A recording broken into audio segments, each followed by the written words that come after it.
what better gift can you give somebody than the gift of managing money and growing money Yep. in simple ways in the stock market, right? Because, like, Yeah. again, the stock market is one of the biggest wealth creators in the world, but there's so much misinformation or just Yep. misconceptions around how it works. Like, the average person thinks the stock market is just a casino. They write it off completely. They think that they, Yep. they can't benefit from it in any way unless they're Warren Buffett or some big Wall Street guy.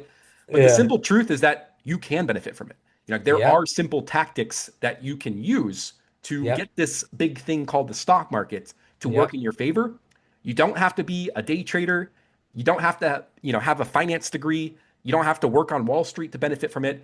You just have to spend 20 hours, learning about index funds, compound interest, long-term investing, just simple budget strategies. Like, just that alone is going to give you such an edge compared to the average person who's day trading, likely losing money.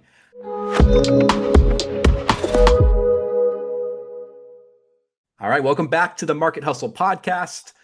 Today, I'm having a conversation with Robert. He is a member of our community and a longtime listener of the podcast, and he has quite the story to share with us today. Robert told me that him and his mom were facing homelessness and unable to pay their mortgage just 10 years ago. And today, he's made quite the turnaround. He runs a six-figure health and fitness business, and he's built a strong financial foundation where money worries are more of a thing of a past. So, Robert, welcome to the show. How are you doing today, my friends? Josh, it's a pleasure, man. Thank you so much for having me. Hey, the pleasure is mine. I'm looking forward to hearing about your story, and I think the community will be able to learn maybe some new insights that you can share with us, especially being in the fitness space. So maybe we can start there. Like, what are some of like the similarities that you've noticed in the Yeah. fitness space and the investing space? It's great because I see you mentioned it on your page before. There's, in terms of health and fitness, it's no different from investing. To be healthy and fit, you don't have to be perfect. You don't really even have to be smart. You just got to be two things, disciplined and consistent. And in the industry I've worked in now for the past, oh my gosh, 6, 7 years now, it's been a pleasure because I've worked with people and have been able to change their lives. And it's no different from investing because all I tell these people to do is just, hey, you have these two things that you have to do continually over a long period of time. And if you can just be more consistent than everybody else and disciplined in what you're doing, meaning the days you don't want to, or the Hmm. days where you're like, oh, I'm too tired to wake up. I want to sleep in. I don't want to, eat that food. I would rather have, let's say, a cupcake or something like that. It's having that discipline to say, you know what? No, I don't need that. I don't want that. It's the same thing with investing. For all the investors listening here, if you're someone who's just getting into it and is trying to figure out, how do I dollar cost average? How do I figure out what fund to buy? It's really no different. And then I'm sure every investor can relate. And Josh, I'm sure you too. When you find your funds that you really do love and believe in, it's just the consistency and discipline to say, you know what, I'm going to invest in this continually. And I'm going to have the discipline to say one big thing. No, I'm not going to buy that. Or no, I don't need this. Um, and that's again basically the parallel with health and fitness and investing. In health and fitness, you have to be disciplined and you have to be consistent. And in investing, it's no different. Hmm. And that's really where those two parallels come. It's the exact same thing. It makes sense. And I would say, we've had a couple of podcasts in the past with other people in the fitness industry, and it's always interesting. I think that the community itself, a lot of the listeners, um, a lot of them maybe are in the fitness in the one degree or another. Maybe they go to the gym, so like they can kind of see the correlation a bit with their finances and fitness. And I'd say one thing that's interesting, and I'm sure you see this a lot, Robert, in the fitness industry, is how many distractions there can be or shortcuts that people Hmm. try to kind of fall Yeah. into in the Yeah. fitness world. Yeah. What are some of the shortcuts like you've noticed that people kind of fall into because they want that quick win rather than Yeah. sticking to the plan and staying Yeah. disciplined?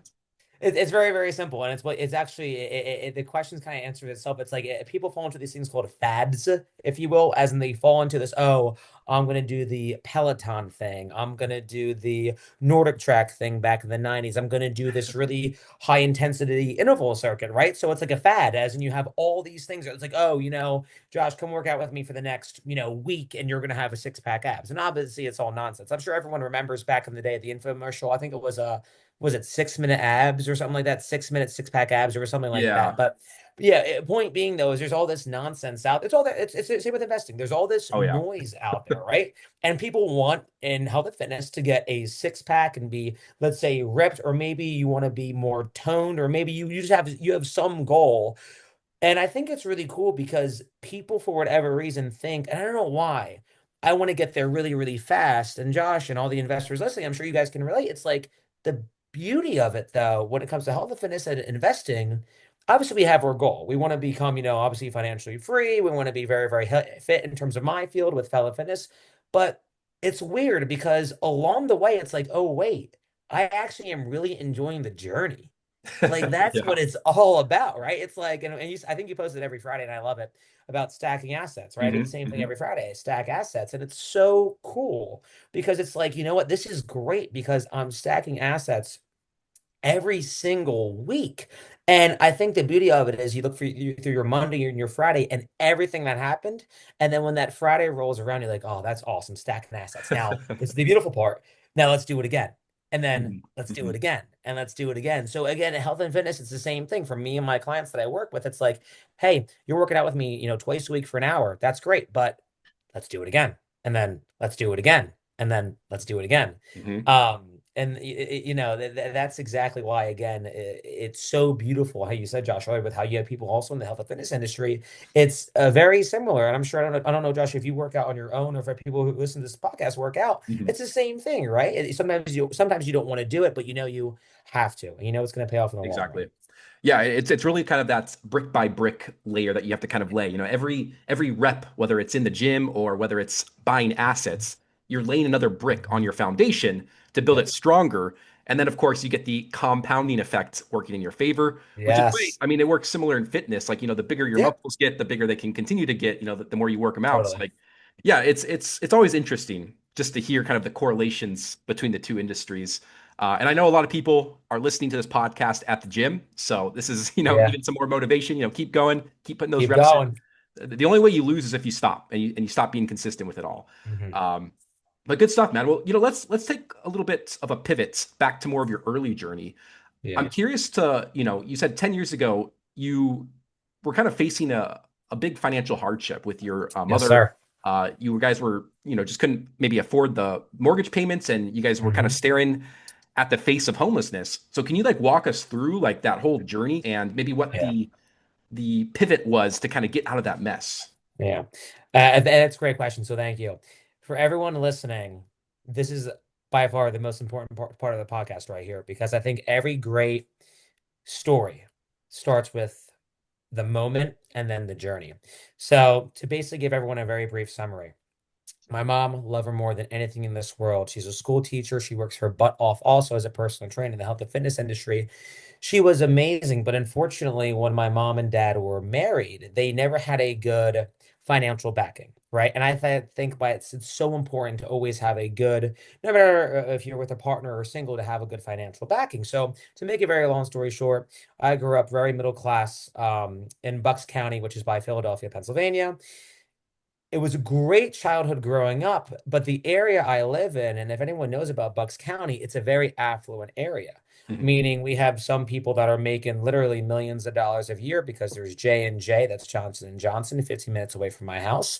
And then there's other companies out here too that we have in Philadelphia. There's big, I think the Fed in Philadelphia is out there. There's a lot of stuff going on.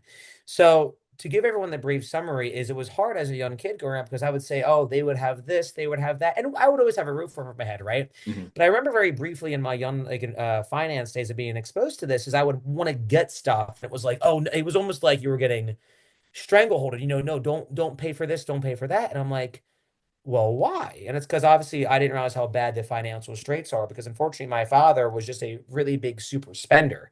Mhm. And people who know finance know if you have one partner who's a really good, has good income, is trying to stay stable, but someone who's a super spender, Yeah. it's impossible, right? It's just never going to work out. So, they split and basically things that happened to the point where my mom and I, how Josh just said, we couldn't afford the mortgage payment. And this is the what I'm trying to get to here. every entrepreneur, every great person in this life, no matter if you're working a career, if you're a wife, a husband, an entrepreneur, whatever you are, everyone has this thing that I like to call it's the moment where it's like, okay, how do we get out of this? What do we do? And I remember we didn't have enough money for the mortgage. We had to get relocated to a hotel. We were on the verge of being homeless. And I remember saying to myself when I was 16, and ironically, I was at the gym, and I go, this is never going to be my future. I was like, I will never let this be my future. And at that moment, only thing I can think of, and Josh, I'm sure you can relate, and every great Mhm. person listening can relate to this, it starts with learning. I was like, I don't know how to invest. I don't even know how to make a good amount of income, but I'm just going to learn. So I always would try to read things or look at CNBC. I had no idea what was going on, by the way. I watched CNBC. I'd be like, what are these things going on? But I just knew that a lot of people who are generating wealth, which is a keyword, would be in the market. So the Mhm. journey really started there when I was like, man, like I'm waking up in a hotel room, going to a high school, and nobody knows this. No, it was a crazy part. Nobody knew how bad it was because the area we lived in, you know what I mean? Mhm. And it was just so great though, because I would see my friends and I would, I think I'm now mature enough to say I would want that life that they had, but oh my gosh, and this is the point of the story. I'm so happy I didn't. I'm so happy that I had, I'm so grateful for that stuff that happened when I was a 16-year-old and in high school and even younger because it taught me something that I'll never forget. And that is just the value of curiosity, learning, but also understanding how important it is, kind of how Josh and I are doing right now, is the people we have around us. I mean, the market hustle community is built on this great foundation, Josh, that you've built. It's our community here. It's so powerful. Mhm. And that's why, again, to bring everything together, it's so important to find people like Josh, and to find this community. Because when I was younger, I wish I had this. I never had this. And it was hard, right? It was super hard. But that's really where the journey started, to answer Josh's question, not to go too long on this. It was just, I'm homeless. I got to figure this out now. And I'm going to do everything in my power to figure it out. And gosh, we made it work, And it wasn't just me. My mom is a superhero. She works her tail off, and I'm thankful for that. Wow. Yeah, no, I can only imagine, man. Like it's interesting just hearing different journeys. Like, I mean, yourself, like everybody, the one common variable that I've noticed, especially for people who are like first generation wealth builders, is they Yeah. tend to go through a early stage of adversity. So like maybe they Yeah. had some very unfortunate event that just made life difficult and they kind of Hmm. reached a point where they're just like enough's enough, like how the hell do I change this, right? And Exactly. you go out of your way to find all the resources or Hmm. information that you can to make a change. Like excuses Hmm. don't even become an option anymore. And there's something about reaching that moment, the moment of what the hell do I do? Like I'm tired of this bullshit. Like I need to get out of this, this current situation and never come Hmm. back into it again. That is really like a pivotal moment. And I think it's, I appreciate you sharing it, Of Robert, because course. first off, you do have to be a little bit vulnerable, like kind of sharing your early stories and Absolutely. being open with it. And I think the good news is like there's likely a lot of people listening to this podcast who probably have something similar that they've experienced. Like Yeah.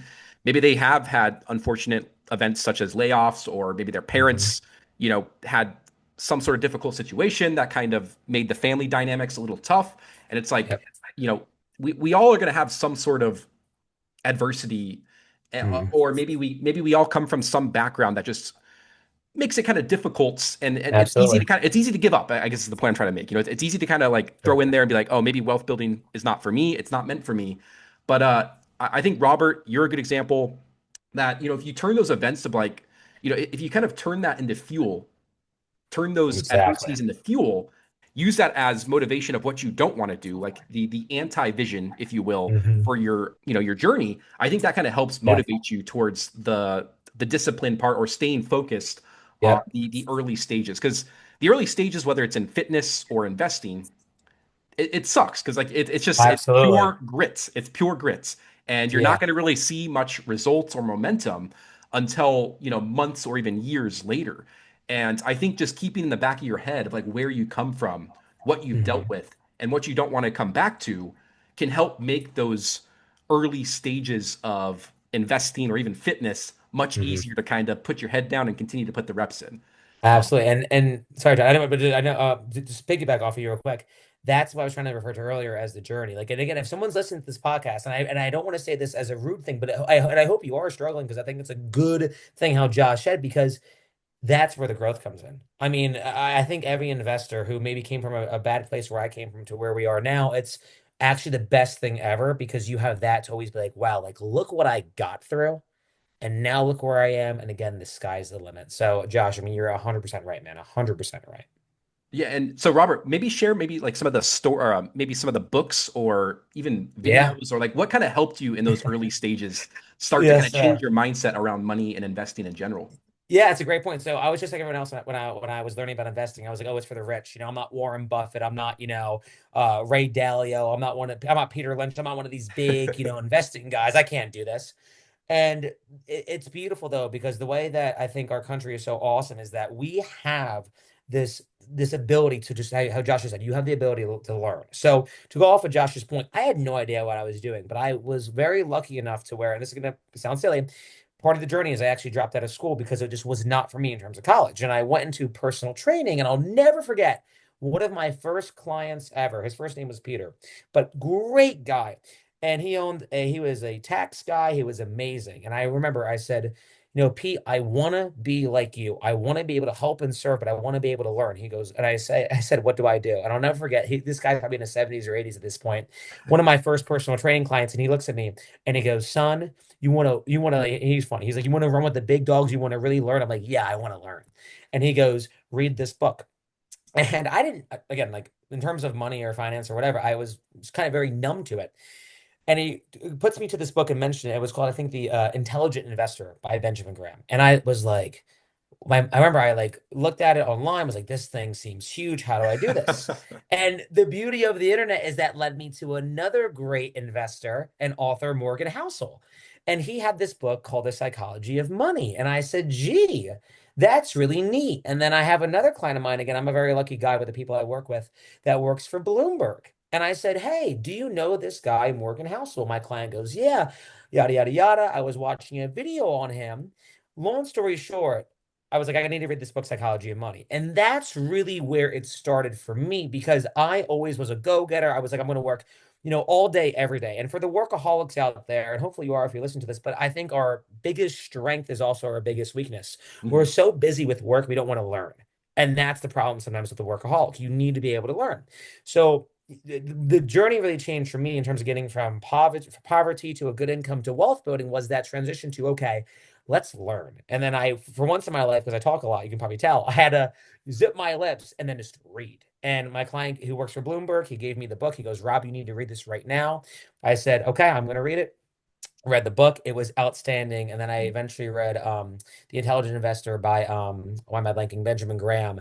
And I just went on this whole entire investing cycle of just learning. And as a personal trainer, this is going to be one thing to, again, to kind of pull everything together here is some of my first ever personal training clients, I was lucky, well, somewhat lucky. If I had financial advisors that were my clients. Nice. So I'm like, hey, you have your own IRA firm, right? My client will go, yeah. What is an index fund? What is a mutual fund? What is an ETF? What is a single stock? What is I had to ask all these questions, and I probably drove some of my clients crazy, but I just wanted to know. Mhm. And that's another part of me, again, learning how health and fitness are so similar is these guys that were on not Wall Street, but on, these big investing teams, if you will, had to look the part. They had to make sure they looked professional, if you will. So I was a very lucky guy, but it really turned around two simple ways. Reading from books recommended by people, and the best way to learn was from actual people who were where I wanted to be. That's incredible. Yeah, and Psychology of Money is one of the books that we keep circling back to on this podcast because Great book. it's an amazing book, and I think Mhm. it helps specifically for people who are, maybe if you don't come from money, it really helps reframe maybe how you Yep. view money itself, and I think that's fundamental to changing your financial future. Because if you can't change your relationship with money, and you're subconsciously like sabotaging yourself with money, it's going to be hard to stay consistent with investing or improving your finances in general. Yeah. So yeah, if you haven't read Psychology of Money, we've mentioned it on like probably I feel like half these episodes. It's Yeah. a great book. Yeah. Yeah. The Intelligent Investor though, so like tell me about your experience with that because like when I first read that book and I tried reading it like my first year or two of investing, it Yeah. was very difficult to kind of get through that book. It was very I mean, it's more traditional of investing. It's from Benjamin Yeah. Graham, which is Warren Buffett's mentor. So you can Mhm. imagine Warren Buffett's this old guy, in his late 90s. Benjamin Graham was even more old school. Hmm. But there is a lot of wisdom in that book, and although I probably wouldn't recommend it to complete beginners because it's very difficult to kind of read, if you're willing to kind of just treat it like the gym, like treat the book like the gym and go through each page and try to understand what each thing's saying and like Hmm. Google things, like you can learn a lot from that book itself. But I'm curious, like Robert, what was your experience with the Intelligent Investor? Was that kind of your was that did you have like a similar experience? Yeah, it's funny that you said that because I was actually at I instead of going on Amazon, I did the old school thing, went to Barnes and Noble, and I went to Barnes and Noble, and I was asking, I don't know if the right word to say is a librarian or secretary, but I was like, hey, Miss, I want to read this book, and she goes, oh, honey, that book is so hard to read, and I said, was there anything else? And to Josh's point, if anyone's again listening and interested in the Intelligent Investor, there's one, and I have to find it somewhere in my office here, but it's the third edition book of The Intelligent Investor. I think it was only released a few years ago, and the guy's name is hard to pronounce. But long story short, after every chapter, this guy actually summarizes Dr. Graham's findings, if you will. So after chapter one, chapter two, chapter three of The Intelligent Investor, I'm sorry, the person who summarizes Dr. Graham will say, "Hey, this author is talking about this." So that's what really helped me out. So if I can say, if anyone's interested in reading The Intelligent Investor, get the third edition, the newest edition. The reason why The Intelligent Investor is so important, though, and Warren Buffett quotes it, and I'm not saying anyone here is going to be the next Warren Buffett, but again, learning from the best Yeah. of Warren Buffett and Charlie Munger is what I try to do, just to see what they do. Hmm. And Buffett had two chapters. So the biggest takeaway, if someone wants to read The Intelligent Investor, is chapters number 8 and then chapters 20. Chapter 8 is a beautiful thing because Josh talks about it all the time, and it's this thing called Mr. Market, where the Hmm. stock market one day is going to be up 2%, down 2%, sideways, whatever it is. Obviously, this year has been very volatile. Hmm. But point being, though, is it helps you deal with volatility in a great way. Basically, Mr. Market is like that person you can say, hey, Rob, Josh, your stock is worth $1,000 more today. But then tomorrow it's going to be down 1,000. The way you handle market fluctuations really will determine your success as an investor. Hmm. Chapter 20, I think, is a beautiful thing because I refer to it as MOS, which refers to margin of safety. It's what Warren Buffett refers to it as too. And Dr. Graham is the one that taught Warren Buffett that. And basically, that's just when you buy stock, if you will, making sure you have enough cash cushion, if you will, that you can handle if that stock goes under, if you will. So I believe Warren Buffett and Munger wanted no less than, obviously no one, I mean, this is a crazy amount of money, but they would always hold $120 billion in cash. That's great, right? But the point of chapter 20, guys, and Josh, the point of chapter 20 really was cool because it was just, Dr. Graham was saying, hey, make sure that you guys have enough cash on the sideline that if something very bad were to happen, make sure that you can not get your emotions involved to it too. And I won't go into too much detail, but in that chapter two, they also talk about buying a stock at a really good bargain price, which Warren Buffett always does. But that's more detailed. Robert, that was a great summary, first of all. Yeah, thank you. And I will say, like, just to kind of tie it back, the whole margin of safety, I would say that's the emergency fund, right? Like that's your opportunity funds, like some Hmm. cash on the side for Yep. if Mr. Market does throw us a curveball and stocks drop 30%, if Hmm. an emergency occurs, you're not going to have to go out and try to panic sell stocks to, Exactly. make sure your life keeps going on and keeps moving and Hmm. covering any emergencies. So like that's the whole purpose of that margin of safety is having an emergency fund or maybe an opportunity fund. Maybe you have a couple grand set aside Yeah. for opportunities you want to take advantage of, such as market opportunities, market crashes. Yeah. But yeah, great stuff right there, Robert. So like let's pivot more to like your investing journey specifically. So Hmm. you've clearly done some research. You've read a lot of the fundamental great books. So like how have you approached investing? I think you mentioned that you've been investing for about 5 years now. Uh, Correct. so maybe give us a little insight into like your early journey, Yep. on year one, and then kind of where Yep. you're at right now with how you're approaching investing. Yeah, I think, and that's a great question because my investing journey started, I think, like probably majority of people, which is I'm going to hire a financial advisor, and Yeah. oh boy. I mean, he was a really nice guy. The advisor I hired was a nice guy, but to answer Josh's question, so it was year one. I had just gotten done reading that Psychology of Money book, and I'm like, how do I do this? Where do I go? My head was still spinning, and me being a former athlete, I'm like, oh, what if I hire a coach? So for me, that was like a financial advisor. I hired this guy. He's a really nice guy, but I was just really not happy with him because after a year of him investing with us, or investing with me rather, I was just like, he had like 10 or 12 different ETFs. And I'm like, Mhm. what are we doing? I'm like, why are we these expense ratios?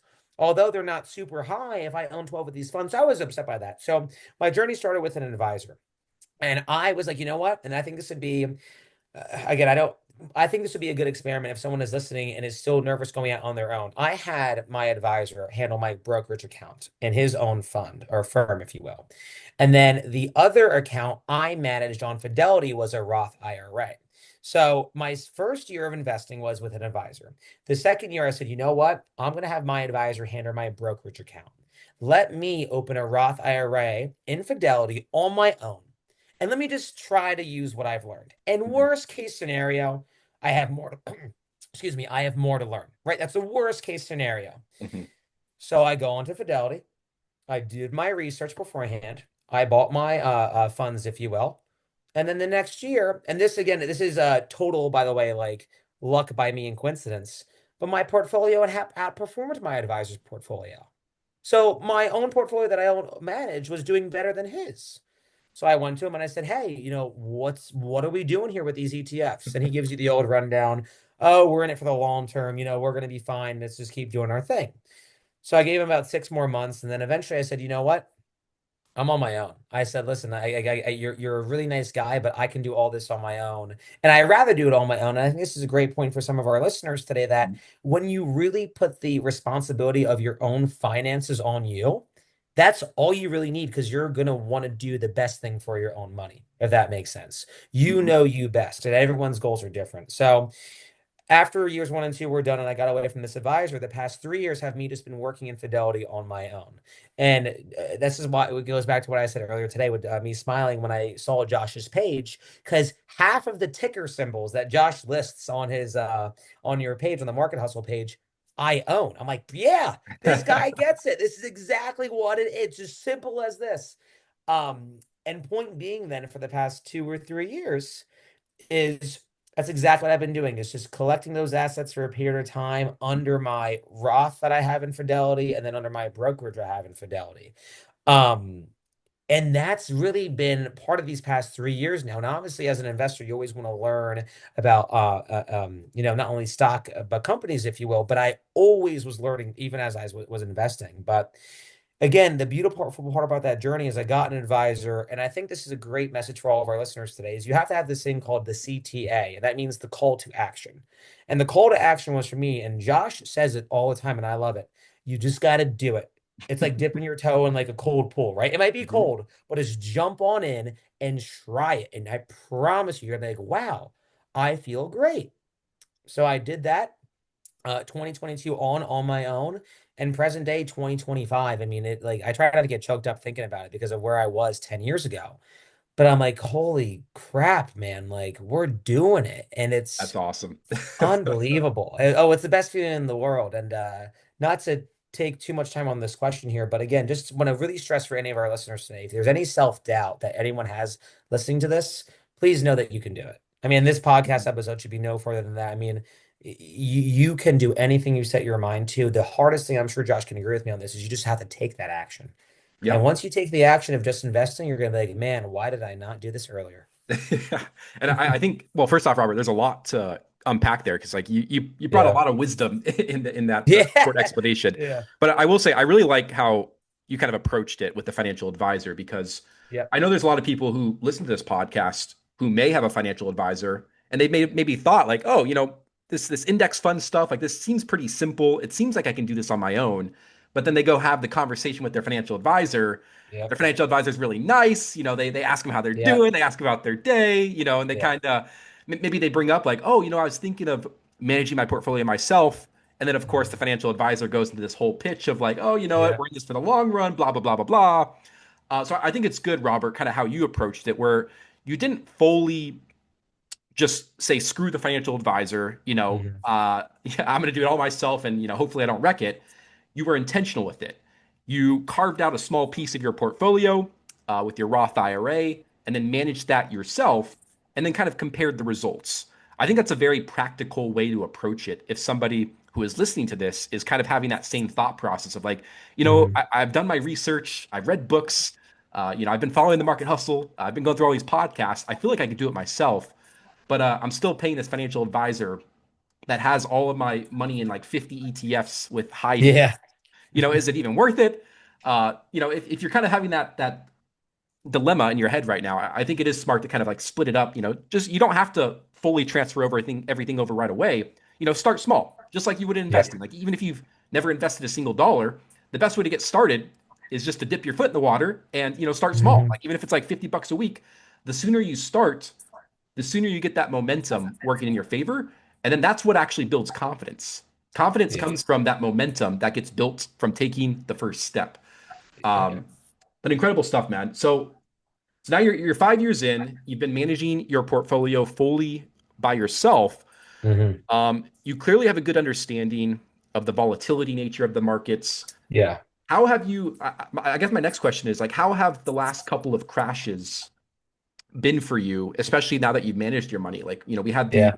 April tariff scare Yeah. Of about six course. months ago. And then, of Yeah. course, 2022 was a pretty Yeah. choppy year altogether. Yes. Like, how were those 2 years managing your portfolio? Were you managing your portfolio in 2022 fully? Yeah, it's a great question. I actually was not managing my portfolio in 2022. So the Okay. beautiful part again, and this is one thing, I think this might sound counteractive, but I want to point this out to some investors is that there actually is a beauty, and I think the right word is naive and not being aware, because the market was down, I think 18% in 2022. And I was like, dollar cost average. I'm not even paying attention, dollar cost Mhm. average. But any great investor knows, or any, I think, common sense investor knows that's where you build your wealth. So a Mhm. majority of my profit in my portfolio came from that first, I guess you could say, downturn in 22. And I was like, oh my gosh, like I didn't even realize there was a downturn, to be honest with you. I was just like, I'm just gonna keep investing or whatever, whatever. It's not a big deal, right? Because I wasn't fully aware of the market yet. But to go to Josh's point, is that the 2025 April lows, and I don't want this to sound contradictory, are the best gift for any investor. That is if you are, I'm only 25. So if you're in your 20s, 30s, like what if you're not even near retirement, what a gift I mean, I love, and this sounds so counteractive, but I love the oh my goodness, those market downturns. This is going to Yeah. sound silly, but I'm sure people know the song. I think it's called "Welcome to the Jungle," right? And to get to the main point, it's like forget, is that Guns N' Roses, whatever. But the singer goes, "I want to watch you bleed. I want to watch you bleed," and I relate that sometimes to those volatile times of the market where I'm like, "Oh, this is great. The market's down. Well, we were in April. We're down like 10%. Everyone's like, "Oh my gosh, there's going to be another recession." Yeah. As an investor, I'm like, what a gift. Yeah. Because now we're buying these bargain options or bargain indexes for so much more cheaper. And to make a very good summary is imagine we're at the Nike store. All of us as a community are at the Nike store. And Josh and I are going to buy $100 pair of Nike shoes. But then let's say Josh finds a pair to the right-hand side, 20% off, and they're the same pair. So they're only $80. We're going to buy the $80 pair, right? We're going to be So the happy market about it, is, most I'd importantly. be, yes. Can I get another pair? Then I'll sell them for even more later on. And what I'm getting at, that's all volatility is, right? It's the same thing in investing. So when the market's down 10%, if you're listening to this and you're scared, that's actually a great thing because you're buying more shares at a 10% discount.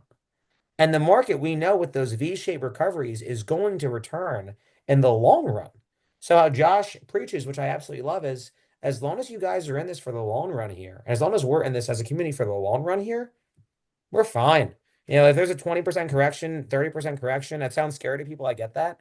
If you don't need that money in the next 5 to 7 years, I think that's a great gift Oh because you're yeah. going to generate wealth like crazy. Yeah, and to your point, it's no different than a sale at your favorite retail store or Exactly right. an Amazon Prime sale. Like everybody lines up to buy stuff Ah, on Amazon Prime, but it's like the minutes yes. the stock markets, one of the biggest wealth creators in the world, goes on sale, everybody runs away and starts, Yeah. parodying all of the fear headlines and just thinking Yeah. it's the end of the world. And of course, like I understand because like especially for new investors or people who get caught up in the day-to-day fluctuations, it's easy to get caught up in those fear storms or those Yep. cycles, like when everybody's kind of freaking out. But I think what's important is to kind of just reframe everything at a high level, because it's like, let's think back to Yes. April, right? Where in April, like during that time frame, there was a lot of fear, like there's a lot of uncertainty, right? Like the whole Yep. tariff situation, it was uncertain. But it's like if you just go back like 6 months before April, um, when stocks were hitting all-time highs, like everybody was rushing Yep. to the stock market. It's like everybody loved the market back then. Yep. Those same exact stocks that everybody were buying were 20, 30, 40% off during April. So Hmm. it's like, how can you Absolutely. love a stock when it's 40% higher, but then it Yeah. declines 40% and you start to not like it? Uh, Exactly right. that's just something you kind of have to ask yourself when these moments occur. It's like, yes, there might be Yeah. short-term uncertainty with how the Hmm. economic machine might move, but like if you're buying quality companies, Hmm. quality companies or quality index funds that hold a basket Yeah. of companies, these companies are designed and built to get around uncertain Yes. situations and pivot around and come out the other side making more profit. Like that's what you look for as Absolutely. an investor. You're not Oh, buying companies that yes. are vulnerable to get wiped Mhm. out with some random event. You're buying companies that have the resources and the ability Yep. to overcome adversities and come out the other side stronger. And to Josh's point, real quick, just to touch on what Josh said, because if everyone's because I do own single stocks, and I want to make sure our listeners are aware to that, because Josh had a great point. Is if you are an investor, which we all are, remember, investing means long term. We're not traders, we're investors. So we're in it for the long term. And Josh said something great where, oh, I own these single stocks, if you will. But let's say if they're down 40%, if you're owning single stocks, one thing I would like to say is just make sure you really believe and love those companies. Like the four single stocks I own, I don't care if they're off by, I don't know, 80%. I could care less. I truly believe in those companies for the long run in the future, and that's why I own them. Same thing if you're doing an index. If you believe in the S&P 500, which I hope everyone does, because that's basically America right there, right? I hope everyone believes in that fund. Again, when those downturns happen, it's a great gift because that's where that wealth comes into play. But I just want to make sure I stress Josh's point. I think it's a great point with those single stocks. When you are in a single stock, remember, it is a company, of course, but you have to believe in not just their earnings sheet and their profit and loss, but what is the company doing, Yeah. right? Do you believe in that company? And I think that's, again, a great test of an investor. Yeah, and I think it comes back to like if you could fully buy that company, like let's say you had the money to buy Nvidia, say you had Right. trillions of dollars, you had $4 trillion, Yep. you could Yep. technically buy the company. Like, would you? Like, would you actually buy that? Would you spend all your money to buy that one company? If you think through it with that mindset, you're going to be more thoughtful with how you approach the investing Hmm. decision. And Yeah. really, yeah, it really comes back to just thinking with an ownership mindset. Like when you're investing in companies, you're Yeah. buying a slice of ownership in that business. And the cool thing with Absolutely. the S&P 500 is that you're buying a slice of 500ths of the biggest companies Hmm. without having to pick which company you want to buy. It's like it takes Yep. the buying and selling decision out of the equation. Uh, Exactly. but Robert, I want to dive in a little bit deeper with like your portfolio Please. dynamics. So like you're invested in some individual stocks, and then I'm Mhm. guessing you have a core portfolio of index funds. Yeah, that's exactly correct. That's exactly correct. Okay. That's exactly how I invest as well. And I think people kind of mix it up because it's easy to like see people buying individual stocks and then Yeah. especially if you're a new investor, you're like, oh, I got to find the individual stock that I want to buy. And I think a lot of people get it backwards where like they look for individual stocks first before Yeah. building their index fund foundation. Um, was that kind of your experience? Like, did you build your index fund foundation first before you got into individual stocks? How did you kind of approach that in that Yeah, great transition? question. Great question. So to take everyone back to the timeline of 2022, when I was with my advisor, he had those 12 index fund, I'm sorry, ETFs for me, which is again kind of essentially an index fund. Mhm. So I was like, okay, I need to branch out. And this is actually backwards. And the reason why I did this, and this is why I was trying to get to my point, is the four companies, and I'll tell everyone what I bought in a second, but the four companies I own, I believed in. And everyone's going to think I'm nuts, and I probably am, but I believe in these companies. But I bought these four single stocks actually in my Roth IRA. And this is just trying to support my point, what I was saying earlier, is because I believe in the companies. And the four companies I actually own would be Costco, Nvidia, Meta, and Apple. And they are amazing. I mean, just amazing companies that I can go into detail later on about. But the reason why I bought those single stocks, to Josh's point, is because I had one big portfolio that was essentially all indexes. I was like, I have all these indexes. I don't need another index right now. So I'm going to keep the indexes how they are in my brokerage. But in the Roth being backwards, I was like, you know what? I'm actually going to be more risky, which everyone knows retirement wise is actually not traditional. And I'll explain why I went riskier in my retirement in 1 second. But I bought those four single stocks, and to make everyone again kind of understand why is, and again, I'm a business owner, so Josh had a key word is if you're going to buy a single stock, you got to look at it as like you're an owner. So I did this practice, and this probably is bizarre, but if you're thinking of buying an individual stock, I recommend it. Print out the company's logo in a printer, right? So if you want to buy NVIDIA, print out their logo on a printer and put it on your wall. And then every time you look at it, say, do I want to be the CEO and owner of that company? Do I really believe in what they're doing? And that means if they're worth $4 trillion to Josh's point, or $1 trillion to Josh's point. And that again is the beauty of being an investor as well. Because once you're like, oh, I don't care. Again, this is back to Mr. Market. I don't care what the market says about NVIDIA or Meta today, because I know in 40 years they're going to be there, or 30 years they're going to be there. Boom. That's exactly, and again, that's exactly, in my opinion, how those single stocks, if you are to go that route, should be played, if you will. But yeah, so I have one portfolio for our listeners out there that are single stocks, another portfolio that is that are indexes as well. My retirement is just more riskier. Gotcha. Okay, that's Hmm. interesting. Yeah. So, Yep. and I think it does something for. I like the example you have with like printing out the logo Yeah. itself, putting it on the Yeah. wall. Isn't that cool, right? It really Yeah. builds like that ownership mindset You of have to. helping Right. you understand the stock markets more as like a tangible market. Because like a lot of people, like it seems kind of arbitrary, right? Where you just see all these prices moving up and down in the Yes. stock market. But when you look at it through that ownership mindset, and maybe you buy individual stocks, Hmm. because I think it helps make the stock market feel more tangible and real. Because that's Absolutely. exactly what it is. Like a stock is literally a claim to a piece of ownership into the company's Yeah. You profits, own its that future company. profits. Absolutely. And yeah, and I think it's an important point because, like, again, on social media, like a lot of people kind of get caught up in the get rich quick stuff where like they see these Oh, stocks man. moving up really Right. quick, and then it's Right. easy to buy a stock just because you see its price going up, Yep. and then the minute it goes down, that you're usually the first person to sell if you're only buying because the price is skyrocketing Exactly compared right. to if you're moving in with the ownership mindset and Hmm. you're researching the company based on an ownership mindset, like asking yourself, what is this company solving? Like, what problem does it solve? What's the opportunity? What's the threats? How does it compare to Hmm. competitors? Like, if you're asking these questions, asking them like you're going to buy the company, you're going to make so much better investing decisions compared to if you're Yes. just jumping into stuff because it's going up. In addition to Absolutely. that, you know, having a core portfolio of index funds is fundamental because it takes you out of the desperation mode of Yep. not having to hope the Hmm. individual stocks you buy do outperform. If whatever, Hmm. if you buy 4 or 5 stocks, maybe it's like 10% of your total portfolio. If those Hmm. stocks get wiped out for whatever reason, you're not going to be screwed financially 10, 15 Exactly. years from now because you have that foundation of index funds to back you up. So Exactly. just kind of a recap for everybody listening of kind of the nuances of how I think of individual Yep. stocks and index funds. Um, I think index funds should be the core of anybody's portfolio. But yeah, if you want to go the 100%. individual stock routes, be smart about it. I know a lot of people who listen to this podcast enjoy researching companies, researching stocks. Yeah. I do myself as well. Yep. But the data is pretty clear. Like most people are not going to do well at picking stocks long Absolutely. term. Doesn't mean you can't try, especially if you're Yeah. willing to put in the research work, the education, Yep. learn through other, you know, wise people like Warren Buffett and Charlie Munger. They have Yeah. hundreds of hours of free YouTube videos on, Yes. with their talks and interviews. So you can learn a lot from those two specifically. But yeah, good stuff, Robert. I appreciate you sharing all of that. Of Uh, course.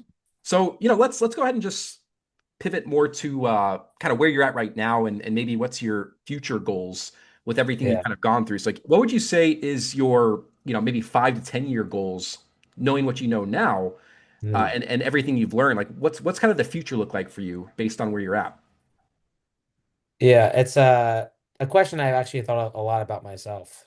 And for all the listeners out there, I think the biggest message I want everyone to take away is that, and how Josh said, if you turn anything into one big learning lesson, it will always come back in terms of a good profit, as in you're going to learn a lot from it.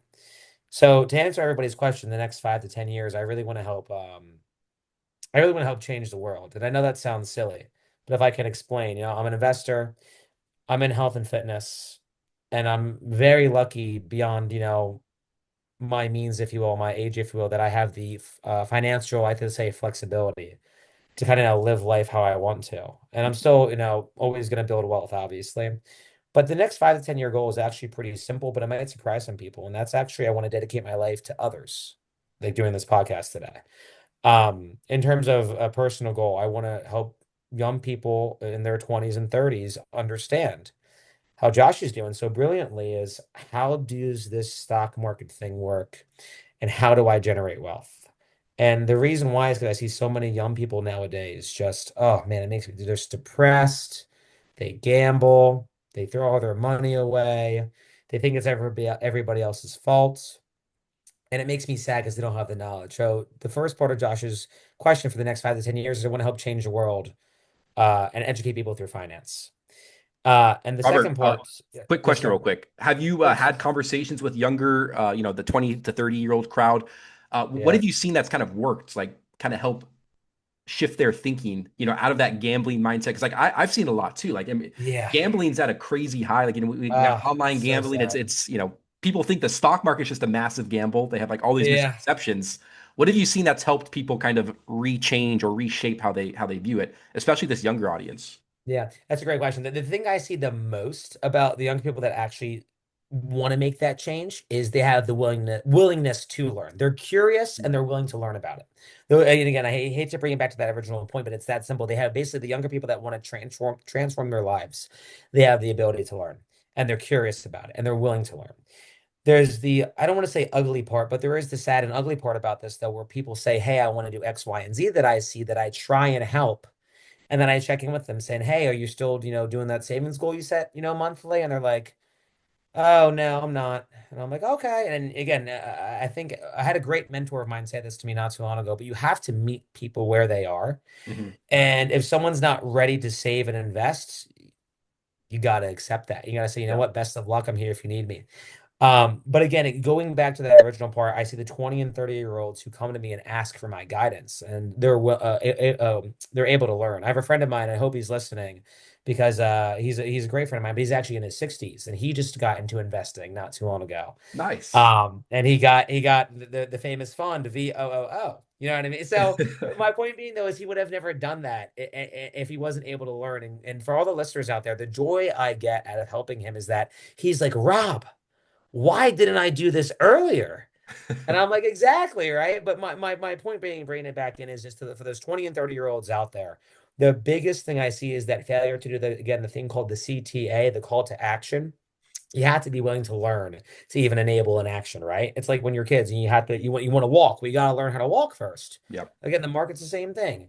So that's the biggest thing. So again, to Josh's great question, and that's my answer. The people have to have the willingness to learn, and they will. People who don't, you got to say, hey, if you ever need my counsel, I'm here for you, but you got to figure it out yourself. But again, the 20 and 30-year-olds, the biggest thing I see too, also, guys, and this is a big thing, is they see Josh said it so well, the get rich quick schemes, ugh, and the gambling. You know what I mean? I mean, I'm a big I'm from Philadelphia, so I love the Eagles, I love the Phillies, love all those teams, and they're in the playoffs right now. And for people who love sports, like it's exciting. I know, Josh, I think you're in Washington, so I'm sure you're a Mariners fan, maybe not, but like Yeah. you see like the ESPN bet things. It is Yep. so easy to bet. Why don't we put like a big fidelity sign in the outfield and say, hey, buy VOOO, buy QQQM, buy these indexes that are actually going to make you some wealth.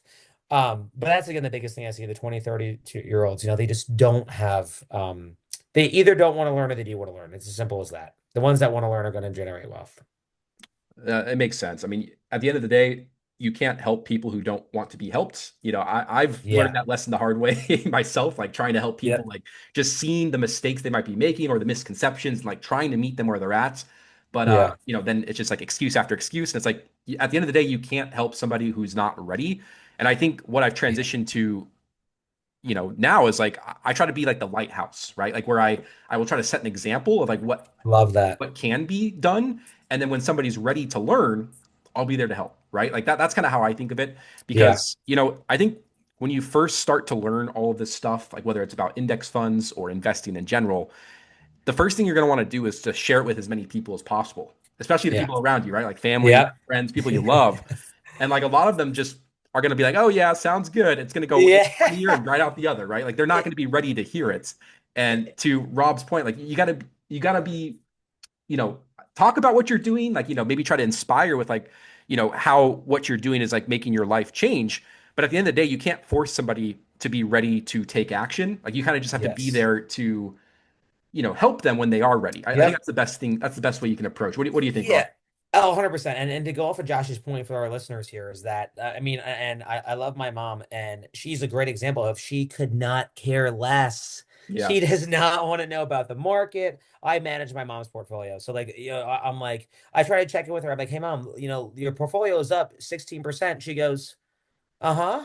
I'm like, all right, I try. You know what I mean? But point being, there is a beauty to being, I think, naive, if you will. My mom's a very smart woman, but she just doesn't care about the market. But Mhm. my point being is that like she's given me, she trusts me, which is a huge deal. So I think trust is a big deal as well too. But yeah, I mean, Josh, you're exactly right. If someone doesn't care or doesn't want to learn, they're going to be where they are, and that's totally fine. But Mhm. I think the beauty of our listeners listening today and of you is exactly what we're talking about.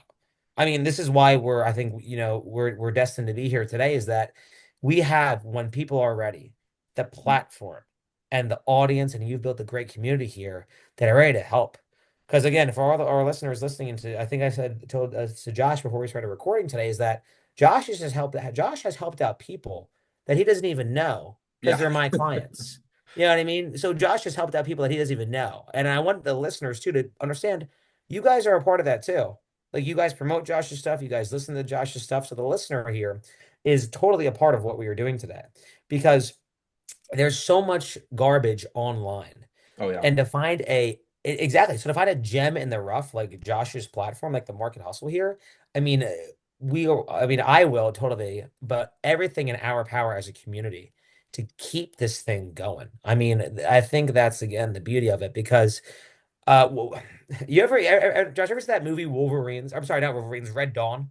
Red Dawn. and Yes. it's Yeah. and it's like the 2012 version, and you have that army invading the city, and it's all these big Wall Street people, and they're all like, oh my, right? Well, we're the Wolverines. That's Yeah. us. We're the Yeah. small army of people. We're everyday people. We don't have $1 billion in the bank. Heck, we might not even be millionaires, Hmm. but we have something better, and that's we have each other, and Yeah. we have this community. And I'll take the Market Hustle any day of the week over Wall Street or CNBC or any of that because of a moment like this where I DM'd Josh to be on the podcast and he got back to me. I mean, that's some intimacy that the big players don't have. Um, and again, just to make sure I really reiterate Josh's point is that's the beauty of this platform. People who are maybe not understanding or naive, they're going to have this because of Josh. It's an awesome thing. You And they're going know, to have our community. yeah, I appreciate the kind words, Rob. And to be honest, like I think of the market hustle as a movement beyond me. Like I just want to create the platform that I wish existed when I first got Yes. started investing, right? Like that's my mission. That's the whole goal. That's always been the goal of the market hustle.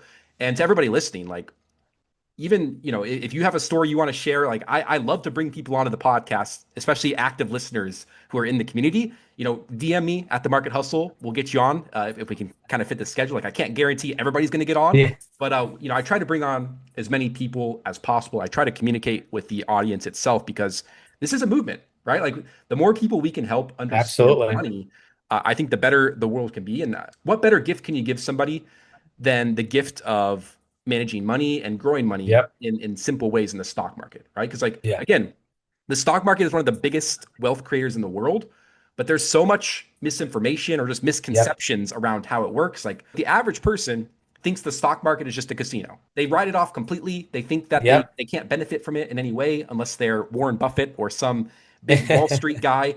But the Yeah. simple truth is that you can benefit from it. There are Yep. simple tactics that you can use to Yep. get this big thing called the stock market to work Yep. in your favor. You don't have to be a day trader. You don't have to, have a finance degree. You don't have to work on Wall Street to benefit from it. You just have to spend 20 hours, learning about index funds, compound interest, long-term investing, just simple budget strategies, like just that alone is going to give you such an edge compared to the average person who's day trading, likely losing money. Uh, Yeah, you exactly. know, Rob, I can't thank you enough for coming on, you know, sharing your story. If anybody who is listening to this has a story they want to share, again, you know, reach out to me. Always happy to have more people onto the podcast. Love doing these guest episodes. That leads me to my last point, Rob. Do you have any final words for the listeners? Any resources that maybe you would share, or any final thoughts that you want to leave them all with before we officially wrap up this episode? Yeah. Um, if no one remembers what Josh and I talked about today, I just want to leave everyone with one word. And it's the only word and skill you're going to need to build wealth, and that is discipline. If you are disciplined to ride the waves of the market, disciplined to dollar cost average, and disciplined to be a long-term investor, you will be guaranteed to create wealth. I guarantee it, you're going to create wealth.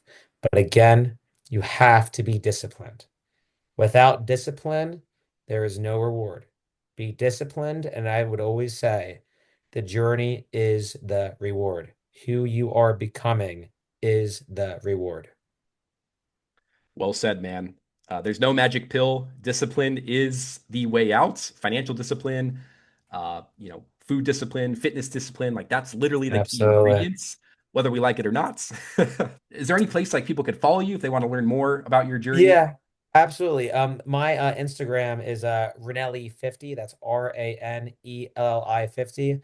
And if anyone needs any help or counsel in terms of finance or even fitness, I mean, I'm only one DM away. How Josh said, we're a good community here, and I'm willing to help out anybody that I can, honestly. I love it. Um, I love it. Well, that's a wrap, everyone. Thank you again for listening. We will be back next week with another great episode. If you have a quick couple minutes, leave a 5-star review on whatever podcast platform you're listening in on. It helps kind of push our podcast episodes out in the podcast algorithm and get more people into this lovely community. That being said, this was a great episode with Robert.